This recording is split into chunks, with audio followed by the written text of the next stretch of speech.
Misteri kepemilikan emas 74 kg dan uang ratusan miliar rupiah dalam kasus korupsi ex-Jampitsus kian memanas. Pihak tersangka Don Rito tegas membantah aset tersebut adalah miliknya, sementara pakar hukum menilai penyidik sudah kantongi bukti kuat. Usai pemeriksaan maraton, mantan Jampitsus Febri Adriansyah keluar dari ruang pemeriksaan Kejaksaan Agung Jumat malam. Tak seperti tersangka Kejagung pada umumnya, Febri keluar tanpa diborgol dan rompi tahanan. Sebelum ditahan, Febri sempat bilang dirinya telah dikriminalisasi. Alat bukti yang diajukan masih perlu didalami atau dikonfirmasi. Ya, sehingga menurut saya ini belum cukup untuk dilakukan penahanan. Di Gedung Bundar tidak pernah seperti ini. Tetapi ini sudah menjadi keputusan pimpinan. Saya siap menghadapinya, ya. Dan saya merasa memang ini kriminalisasi. Febri Adriansyah yang muncul tanpa borgol dan rompi tahanan kontras dengan Don Rito, tersangka kasus yang sama yakni dugaan perkara korupsi. 17 Juli lalu, Don Rito keluar dari ruang pemeriksaan Kejagung dengan rompi tahanan dan tangan terborgol. Kata Jaksa Agung Muda Bidang Pengawasan Jamwas Kejagung Rudi Margono, Febri tak diborgol dan tak pakai rompi tahanan karena buru-buru. Ya, kalau masalah rompi tadi mohon maaf, karena buru-buru juga udah malam ya. Terus yang kedua, modus operandinya secara umum, dugaan TPPU yang dilakukan oleh penyelenggara negara dalam jabatannya sebagai jaksa atau pejabat struktural selama dia menjabat mengabdikan diri di kejaksaan. Lebih detailnya tidak akan saya sampaikan karena terkait dengan pembuktian, dan kalau kita sampaikan akan sangat menyulitkan kita ke depannya. Sementara soal pernyataan Febri yang merasa dikriminalisasi, Deputi Bidang Koordinasi dan Supervisi KPK Eli Kusumastuti membantahnya. Eli bilang para penyidik telah bekerja profesional dan diawasi Kortas Tipikor Polri dan Komisi Kejaksaan. Kawan-kawan penyidik pasti profesional dalam melaksanakan tugasnya. Tidak mungkin kalau misalnya, ya itu sudah domainnya kawan-kawan penyidik ya, kalau selama kami dalam koordinasi perkara, kami belum tidak melihat itu. Ex-Jampitsus Febri Adriansyah ditahan di rumah tahanan KPK selama 20 hari sejak 24 Juli lalu. Juru bicara KPK Budi Prasetyo mengungkap ini jadi sinergitas antara KPK dan Kejagung. Adapun perbantuan penitipan penahanan ini berdasarkan dari surat Kejaksaan Agung yang kemudian diterima oleh Komisi Pemberantasan Korupsi terkait dengan penahanan terhadap tersangka saudara FA merupakan sepenuhnya kewenangan penyidik di Kejaksaan Agung.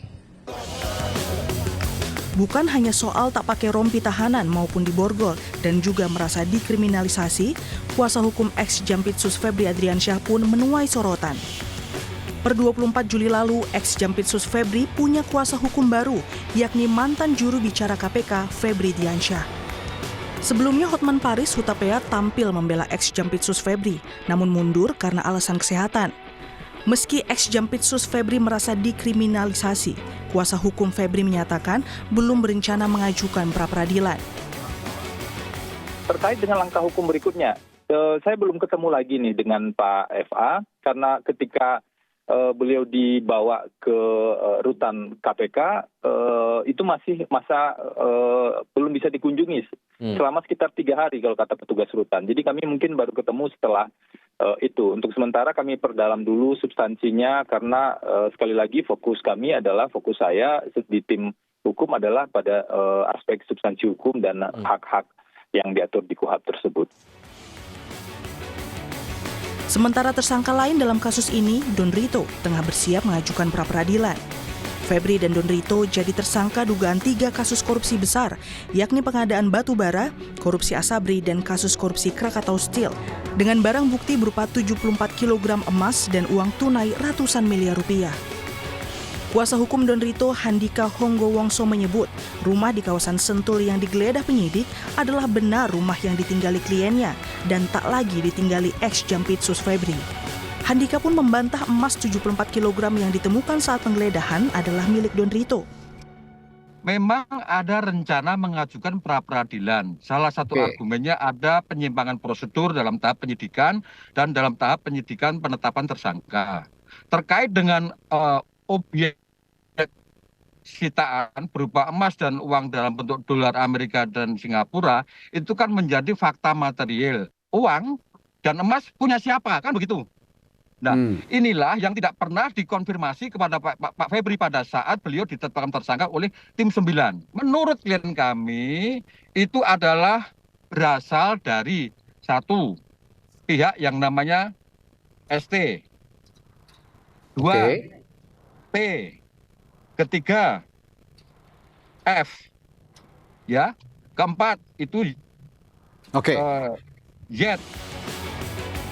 Pakar tindak pidana pencucian uang Yenti Garnasih menilai sejumlah barang bukti tersebut pasti telah sesuai investigasi penyidik terkait dugaan tindak pidana yang disematkan pada para tersangka, terlepas milik siapa emas hingga uang tunai dari berbagai valuta asing tersebut.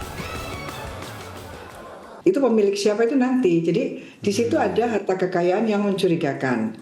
Menurut 2 alat bukti yang dipegang oleh tas tipikor Polri tadinya kan gitu ya. Itu karena ada sejumlah itu kan mencurigakan, jumlahnya besar sekali, itu juga mencurigakan. Apalagi kalau dikaitkan dengan pemilik rumah dan caranya tidak wajar. Kalau wajar, kalau itu sah, kenapa mesti ditaruh di brankas di rumah? Kemudian emas juga besar sekali. Itu adalah indikasi TPPU. Tapi penyidik tentunya setelah pendalaman, ya saya kira ini penyelidikan udah lama. Setelah pendalaman, kemudian penyidik itu menggeledah di beberapa tempat tadi. Kemudian setelah digeledah itu pasti dari penggeledahan dan kemudian disita sekarang ya Pak ya. Dan penyitaan itu pasti ada kaitannya dengan bukti kejahatan asal yang sudah ada di penyidik.